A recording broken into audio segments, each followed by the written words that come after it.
Graça e paz, queridos. Espero que vocês estejam todos bem. Sejam bem-vindos a mais uma videoaula aqui no canal Gospel Tech 316.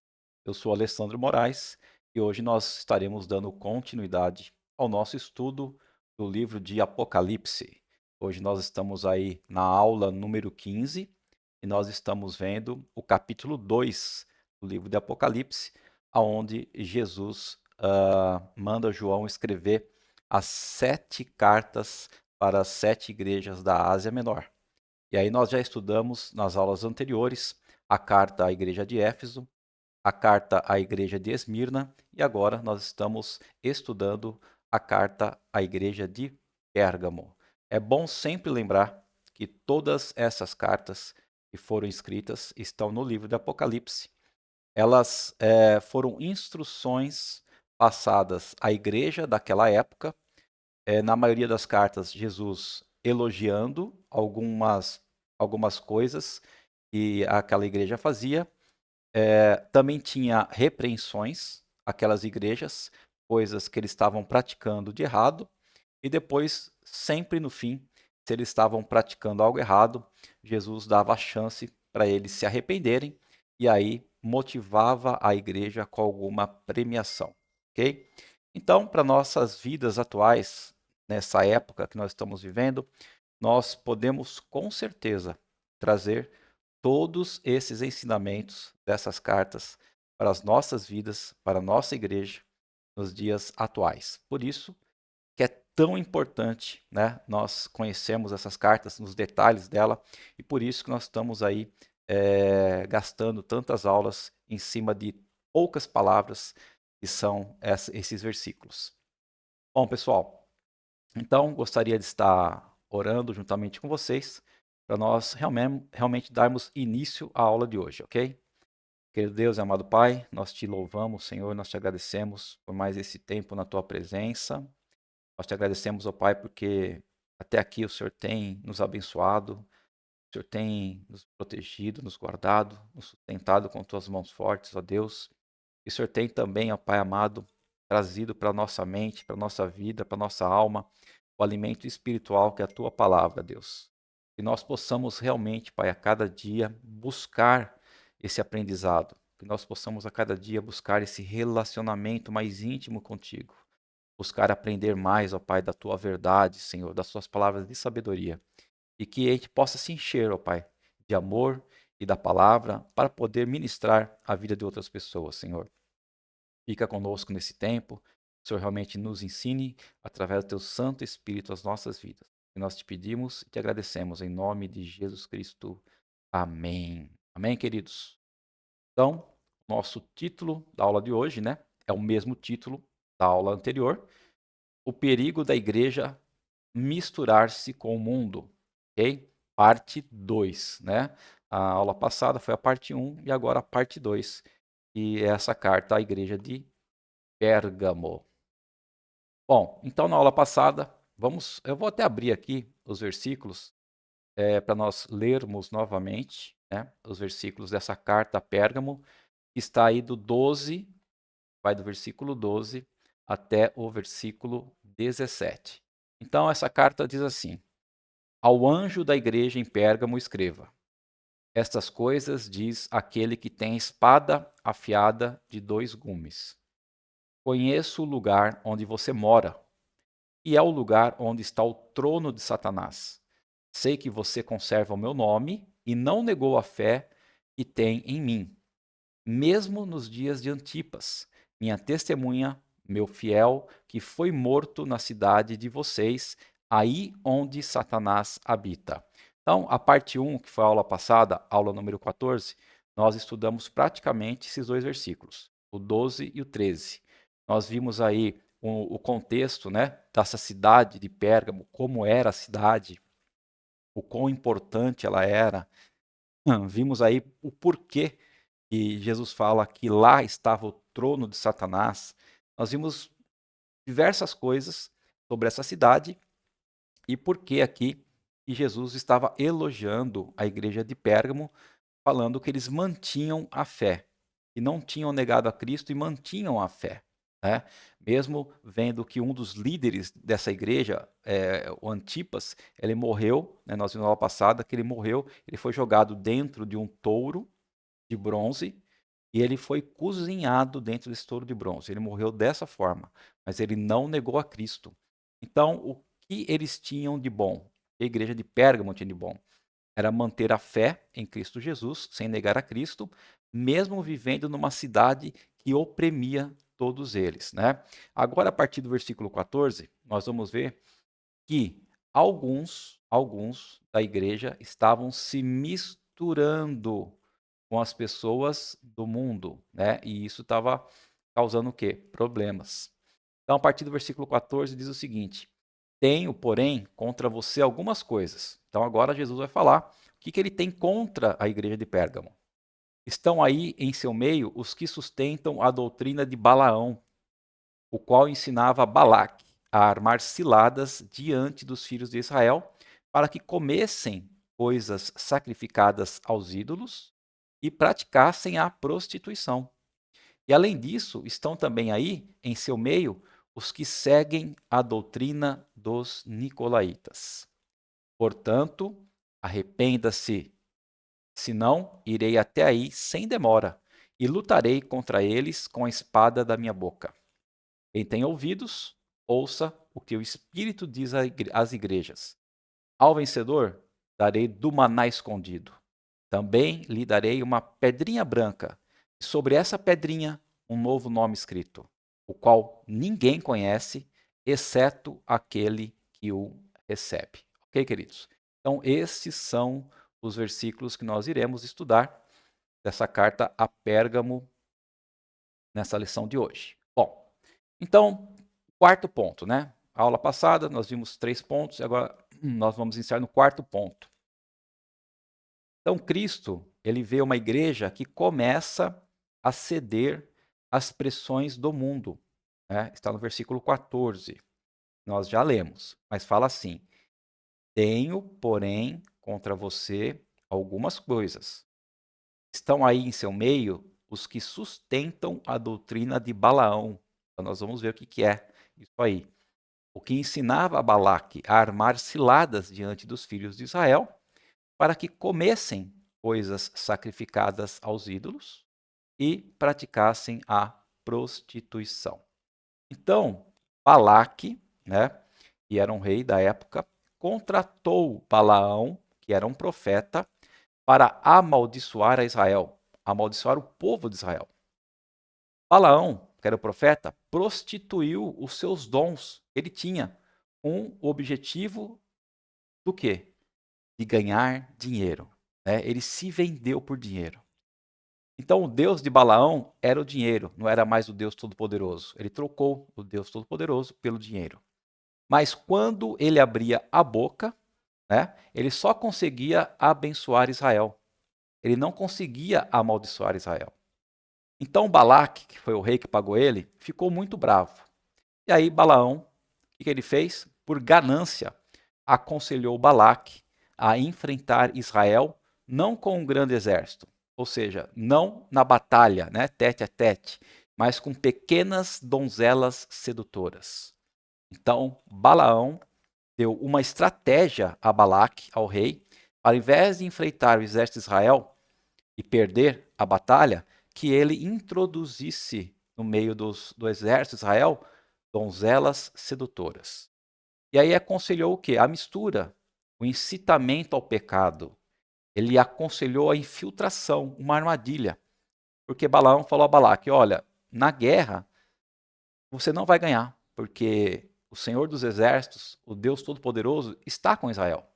Então faz o seguinte: introduz lá donzelas bonitas, sedutoras, para que esses soldados se misturem com elas, se prostituam com elas, e a partir daí comecem a adorar ídolos que elas adoram, e aí então o Deus de Israel vai ficar muito furioso com eles, porque eles vão estar pecando, e aí sim você vai ganhar a batalha dessa maneira, né? Então foi isso que Balaque aconselhou, Balaão aconselhou Balaque a fazer. Então, como eu falei, os homens de Israel, dessa forma, eles participariam das festas idólatras e se entregariam à prostituição. E o Deus Santo se encheria de ira contra eles, e eles se tornariam fracos e vulneráveis. Por quê? Porque a força deles era o Senhor. Então, o pecado que ele trazendo, né, para a igreja hoje, o pecado ele enfraquece a igreja. A igreja só é forte quando é uma igreja santa. Sempre que a igreja se mistura com o mundo e adota o estilo de vida do mundo, ela perde o seu poder e a sua influência. O grande problema da igreja de Pérgamo é que enquanto uns sustentavam a doutrina de Balaão, os demais membros da igreja se calavam num silêncio estranho. Ou seja, a igreja já estava dividida. Alguns tinham adotado o quê? A doutrina de Balaão, que era o quê? Se misturar com o mundo. E aqueles que não se misturavam com o mundo, estavam ali fiéis a Cristo, o que aconteceu? Em vez deles chegarem nesses que estavam pecando, que estavam errados, e ali educassem eles, chamassem eles, orassem por eles, não. Eles se mantiveram calados, se mantiveram quietos, como se nada de mal estivesse acontecendo, né? Então, a infidelidade aninhou-se dentro da igreja com a adesão de uns, que uns aderiram à infidelidade, e o conformismo dos outros. Ou seja, aqueles que mantinham a fé em Cristo estavam conformados com a atitude daqueles que se tornaram infiel. Então, esse foi o grande problema da igreja de Pérgamo. O quinto ponto. Cristo vê uma igreja que começa a baixar o seu nível moral. Né? Versículo 15. Além disso, estão também aí, em seu meio, os que seguem a doutrina dos nicolaítas. Então, eles ensinavam o quê? Que a liberdade de Cristo é a liberdade para o pecado. Ou seja, você pode fazer o que você quiser. Mesmo que você esteja pecando, não tem problema, porque aí a graça sobre você, o perdão sobre você, sobre o seu pecado é maior ainda, ok? Então eles diziam, não estamos mais debaixo da tutela da lei. Nicolaítas diziam, nós estamos mais sobre a lei de Moisés. Estamos livres para viver sem freios, sem imposições, sem regras nenhuma.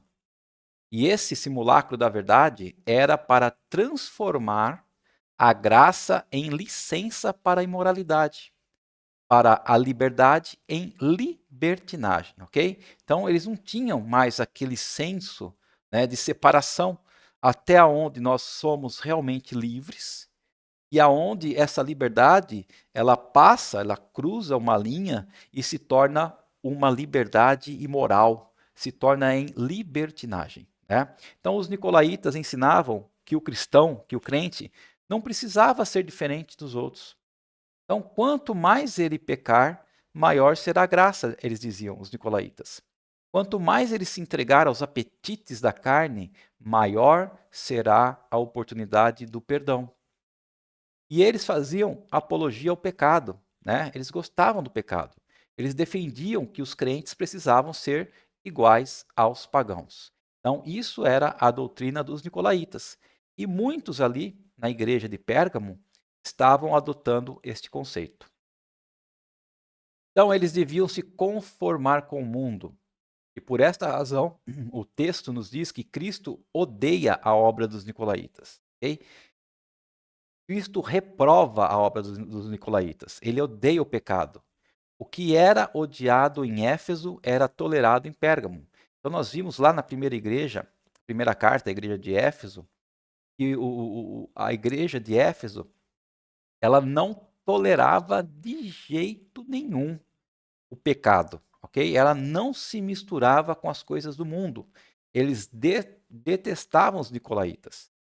Agora a igreja de Pérgamo já foi ao contrário. Eles começavam a fazer o quê? A se misturar, a usar dessa liberdade que os nicolaítas tanto falavam. Bom, sexto ponto. Cristo diagnostica a igreja e identifica a fonte do pecado. Ok? Então, versículo 13, parte A. Conheço o lugar onde você mora, que é o lugar onde está o trono de Satanás. Em primeiro lugar, Jesus diz que a fonte do pecado é o diabo, tá? Então, a fonte dos erros é o diabo, é Satanás. E a igreja de Pérgamo vivia e testemunhava numa cidade aonde o quê? Satanás habitava. E onde estava o quê? O seu trono. Satanás não somente habitou em Pérgamo, mas também a governou. Satanás era a fonte dos pecados aos quais alguns membros da igreja tinham sucumbido, né? Então, quando a gente fala aqui que Satanás habitou em Pérgamo e tal, não quer dizer que fisicamente, né? Ou que o espírito de Satanás estava ali em Pérgamo, mas que a fonte do pecado ali em Pérgamo era muito grande, ok? Tinha muita chance de se pecar naquela cidade. Era uma cidade corrompida, totalmente corrompida, rebelde. Então, seus numerosos templos, né, santuários e altares, seu labirinto de filosofias anticristãs, sua tolerância com a imoralidade dos nicolaítas e balaamitas ostentavam um testemunho em favor do quê? Do domínio do maligno, né, do domínio de Satanás. Então, tudo o que acontecia praticamente naquela cidade, ela ia de encontro com o quê? Com as mentiras, com as enganações, com os pecados do nosso inimigo. John Stott diz que nós precisamos apagar da nossa mente a caricatura medieval de Satanás. O que é isso? Aquela figura, né, que a gente sempre vê em filmes ou em desenhos, né, de um homem misturado com um animal, de chifres, feio, alto, de asas vermelhas, né? Então, John Stott diz o quê? Que nós precisamos apagar da mente essa caricatura, né? Despojar dos chifres, dos cascos, do rabo de Satanás. Por quê? Porque a Bíblia diz que Satanás é o quê? É um ser espiritual, inteligente, poderoso e inescrupuloso. Jesus o chamou de príncipe deste mundo. Paulo, o apóstolo Paulo, chamou de príncipe da potestade do ar. Então ele tem um trono e um reino, e debaixo do seu comando está o quê? Um exército de espíritos malignos. E são o quê? São identificados nas escrituras como os dominadores deste mundo tenebroso, né? Ou também forças espirituais do mal nas regiões celestes. Ou, como nós conhecemos, né, mais popularmente ditos demônios.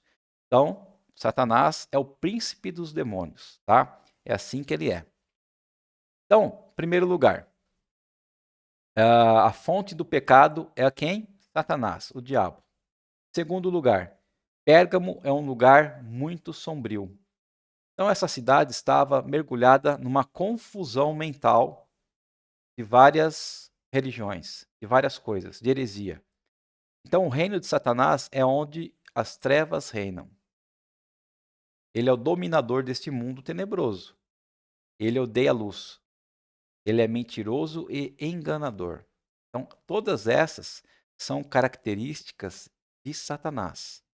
Então, ele odeia a luz, ele é mentiroso, ele é enganador, ele cega o entendimento dos descrentes, daqueles que não creem em Cristo, ele tampa a visão espiritual, ele cega eles, e ele instiga também os homens a pecar e instiga os homens ao erro, tá? Então, tudo isso torna a cidade de Pérgamo uma cidade sombria, um lugar realmente onde a gente pode dizer que era uma verdadeira Babel, né? O sétimo ponto, Cristo sonda a igreja e julga os que se rendem ao pecado. Versículo 16.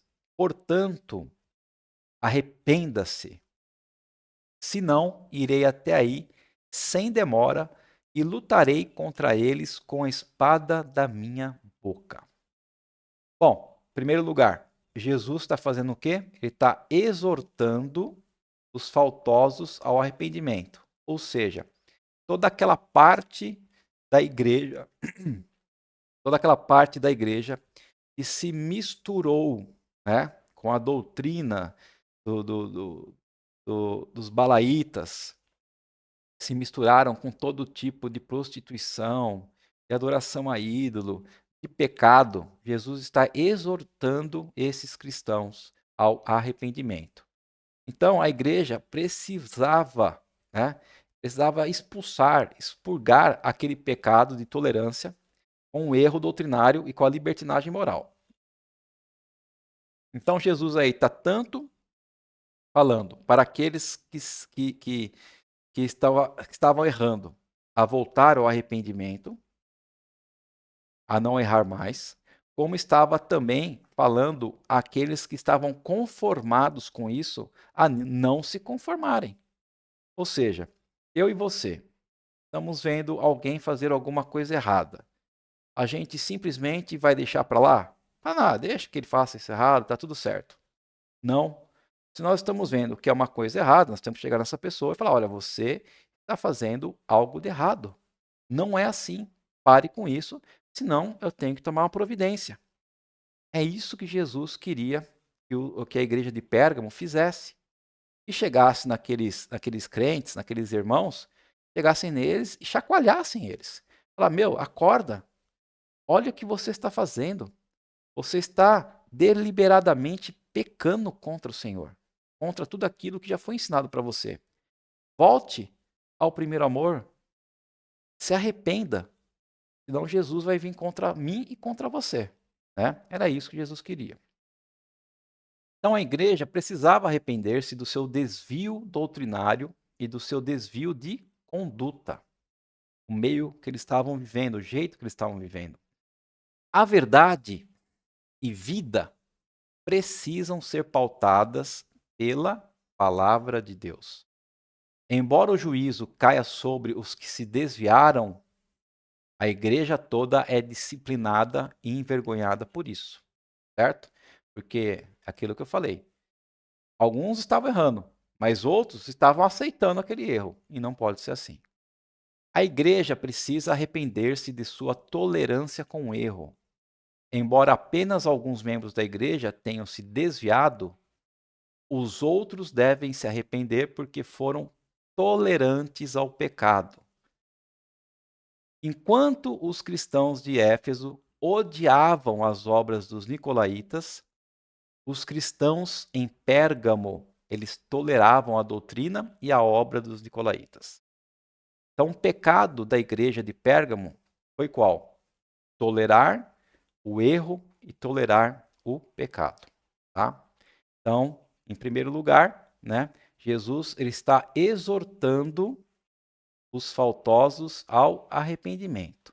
Em segundo lugar, Jesus está sentenciando os impenitentes com juízo. Fala, ó, se você não se arrepender, terá um juízo. Eu virei com uma ação contra você. Né? Então, a falta de arrependimento se torna em juízo de Deus. Jesus virá em juízo condenatório, ou seja, vai condenar todos aqueles que permanecem impenitentes e contra aqueles que se desviam da verdade. Antipas morreu pela espada dos romanos, mas quem tem a verdadeira espada é Jesus. Né? Jesus ainda fala no início da carta: eu sou aquele que tem uma espada que sai da minha boca, uma espada de 2 gumes. Então ele derrotará os seus inimigos com essa poderosa arma. A espada da sua boca é uma arma que destrói os seus inimigos. Essa é a única arma que Jesus usará na sua segunda vinda. E com ela, ele matará o anticristo e também destruirá os rebeldes e apóstatas. A mensagem da verdade se tornará a mensagem do julgamento. Deus nos fará responsáveis por nossa atitude em face da verdade que conhecemos. Ou seja, nós que conhecemos a palavra de Deus, nós temos que praticá-la no dia a dia. E a palavra de Deus nos ensina como nós agirmos, como nós tratarmos as pessoas, como nós amarmos nosso próximo, como nós nos arrependermos, como nós perdoarmos as pessoas, como nós enxergarmos algo de errado que está acontecendo na vida de alguém e termos o compromisso de chegar nessa pessoa e tentar orientar ela, fazer com que abra-se os olhos espirituais dessa pessoa para que ela venha se arrepender, para que ela volte a viver a verdade. Então, nós seremos responsáveis por cada atitude dessa. Jesus diz o quê? Que a sua própria palavra é o que condenará o ímpio no dia do juízo. O que vai condenar o ímpio, né, aqueles que não amam a Cristo, que não viveram de acordo com a palavra, no grande dia do juízo, vai ser a própria verdade, a própria palavra de Deus. Então a palavra salvadora, ela torna-se juiz, e a espada que faz o bem, e ela transforma-se em carrasco. Né? Então a palavra salvadora torna-se em juiz, e a espada que faz o bem, que é a palavra de Deus, torna-se em carrasco, naquela que vai condenar. Oitavo ponto e último. Cristo sonda a igreja e premia os vencedores. Está no versículo 17. Então, quem tem ouvidos, ouça o que o Espírito diz às igrejas.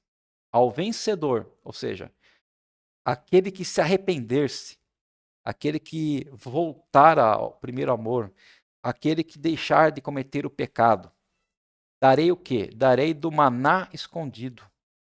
E também lhe darei uma pedrinha branca, e sobre essa pedrinha um novo nome escrito, o qual ninguém conhece, exceto aquele que o recebe. Bom, em primeiro lugar, Jesus diz que os vencedores comerão do maná escondido. No deserto, Deus mandou o maná, na época de Moisés, e tirou o povo que era escravo do Egito. Então, naquela época, Deus mandou o maná. Quando acabou, quando cessou, um vaso com maná foi guardado na arca e depois no templo. Tá? O maná era o quê? O maná era uma espécie de comida, né? Caía do céu, e aí os israelitas que estavam no deserto se alimentavam daquele maná diariamente. Então Deus estava alimentando o seu povo diariamente no deserto. Okay?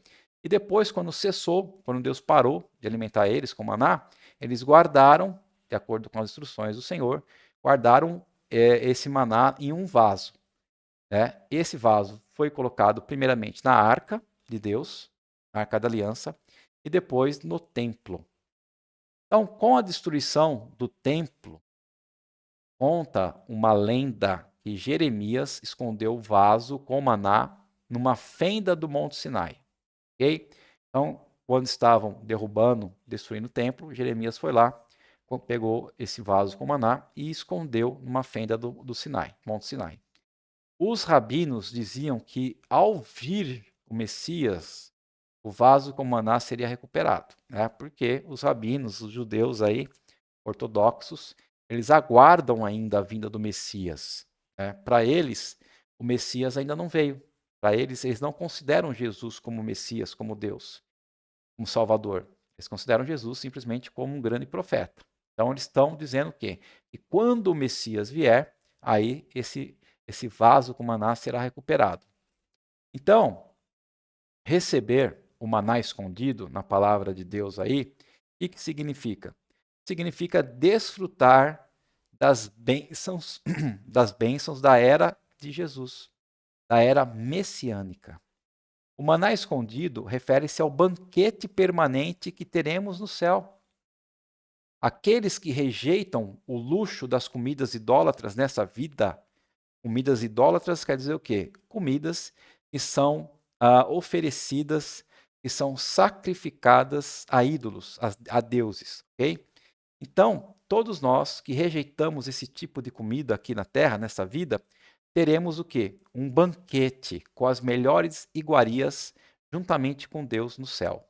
Isso significa maná. Quando Deus fala que nos dará do maná escondido, significa esse banquete junto com ele no céu. Bendel disse que diante desse manjar, o apetite pela carne sacrificada a ídolos deveria desaparecer. Então, o maná era o pão de Jeová, o pão de Deus, cereal do céu, era alimento celestial. Os cristãos não devem participar dos banquetes pagãos, pois vão participar dos banquetes do céu. Jesus é o pão do céu. Ok? Então, quando nós dizemos aqui que os cristãos, os crentes, não devem participar de banquetes pagãos, nós não estamos dizendo que você não deve sentar à mesa e não deve comer com outras pessoas que não sejam cristãs, que não sejam da mesma profissão, confissão de fé sua. Ok? Nós estamos dizendo aqui é que se você tem conhecimento que aquele banquete, que aquela comida foi oferecida a outros ídolos, aí sim você não deve participar, ok? É dessa maneira. Bom, então, em primeiro lugar, Jesus diz que os vencedores, aqueles que se arrependerem e se manterem fiéis, vão comer do maná escondido, ou seja, vão participar desse banquete especial e eterno com Deus no céu. Em segundo lugar, Jesus diz que os vencedores receberão uma pedrinha branca. Então, essa pedrinha branca pode ter pelo menos dois significados, tá? Nós não sabemos exatamente, mas pode ter dois. O primeiro é o seguinte: era uma espécie de entrada para um banquete. Ela era considerada o quê? Como se fosse um bilhete. Um bilhete para você entrar na festa messiânica, na festa de Jesus, no grande banquete. Em segundo, era usada nos tribunais para veredito dos jurados. A sentença de absolvição correspondia a uma maioria de pedras brancas e a condenação a uma maioria de pedras pretas. Ou seja, quando havia um julgamento, certo? Então os jurados tinham na mão uma pedra branca e uma pedra preta. E quando o juiz falava, agora os jurados, é a vez dos jurados julgarem, os jurados colocavam em cima da mesa, lá, uma pedra branca, se eles achavam que o condenado ali, quem estava sendo julgado, devesse ser absolvido. Tá? Agora, se os jurados achassem que realmente aquela pessoa era culpada, eles deveriam pôr uma pedra preta. Ok? Então, pedra branca, absolvição. Pedra preta, condenação. Então, nós cristãos somos declarados o quê? Justos, inocentes, sem culpa diante do trono de Deus. Por quê? Porque Jesus já fez o sacrifício final por nós. Já derramou todo o seu sangue por nós. Então, todos aqueles que creem em Jesus Cristo como seu Senhor e Salvador, como seu único Deus, nós somos declarados justos e nós recebemos essa pedrinha branca, ok? Então, era usada também essa pedrinha branca como que um bilhete de entrada em festivais públicos. A pedrinha branca é um símbolo da nossa admissão no céu, na festa das bodas do Cordeiro. Quem deixa as festas do mundo aqui na terra, certo? Vai ter uma festa verdadeira onde a alegria vai durar para todo o sempre, ok? Então a pedrinha branca significava essas duas coisas. Num significado, nós somos absolvidos, nós somos justos e inocentes. E em segundo significado, é um bilhete de entrada para a nossa grande festa das bodas do Cordeiro. E em terceiro lugar, né, Jesus diz que os vencedores receberão um novo nome. Então, John Stott diz que o maná escondido é Cristo, o pão do céu.